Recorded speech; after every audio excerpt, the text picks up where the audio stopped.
The Spiral, Chapter 38, Shifting Lights. Gora set himself on a large root and waited for direction. It was a day when the cave of fairies was closed to the public. The caretaker of the cave approached him and reported that he still could not locate the link to the Well of Rest. The caretaker was a shifting light. Ever since the time he lost his place as a caretaker of the well, he could not return to it.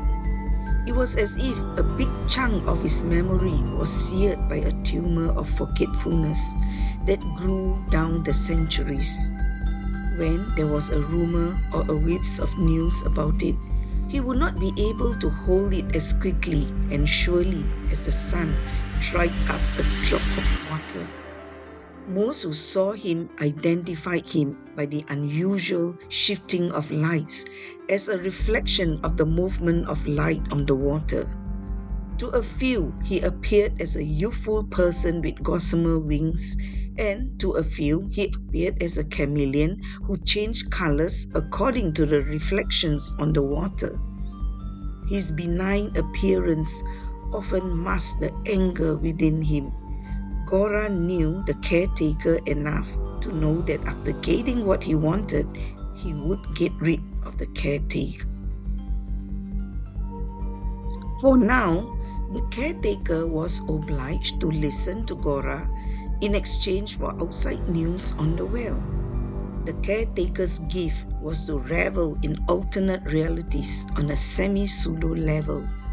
It looked real enough for those who paid exorbitant fees to experience such manifestations at the cave. Participants entered an alternate reality in the guise of healing trauma sessions and removing hindrances to personal well-being and prosperity. Sincere truth-seeking participants were led to an alternate reality where they could see themselves as being liberated from a low self-esteem or some other disturbances, and many felt the liberty. Yet, like bees attracted to sweetness, they kept on coming back for more.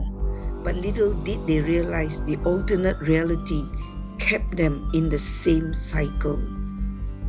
Gora coveted the gift as he knew its potential to build an alternate reality large enough to encompass major towns and cities and slowly bring all under his control. He also realized that the caretaker as a shifting light needed a human's help to recruit others. The caretaker held a secret, carefully guarded from all prying eyes, especially that of Gora's. All records of that defeat from a wolf slayer were erased except for one. That belonged to the seed of the wolf slayer many generations up. That was a time when skies met earth at certain points. A shifting light was trying to get into the skies at such a point. He detected unusual lights at certain points after carefully sifting through the rumors.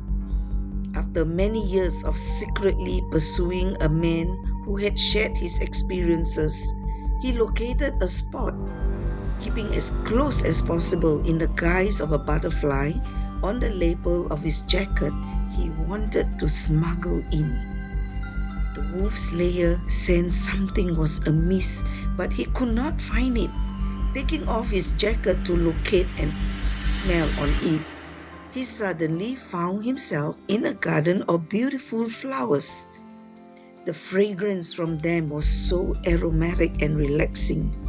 Being sleepy, he fell into a deep sleep and dreamed. In a dream, everything was good and well positioned, except for something on the lapel of his jacket. A very cold air hit him that made him to shiver and to get up from his deep sleep. He noticed the butterfly on his jacket. The moment he tried to flick it off, the shifting light appeared in the form of a ferocious dragon. A well-aimed throw with a seed changed back the shifting light into a chameleon. It blended among the foliage of the bushes.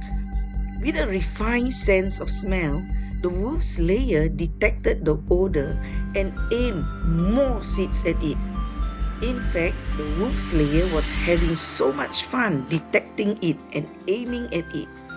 Needless to say, the shifting light fled the scene, and till today, that narration was passed down orally from generation to generation. Moreover, it was on record in the seat of all wolf slayers that the shifting light could easily be defeated.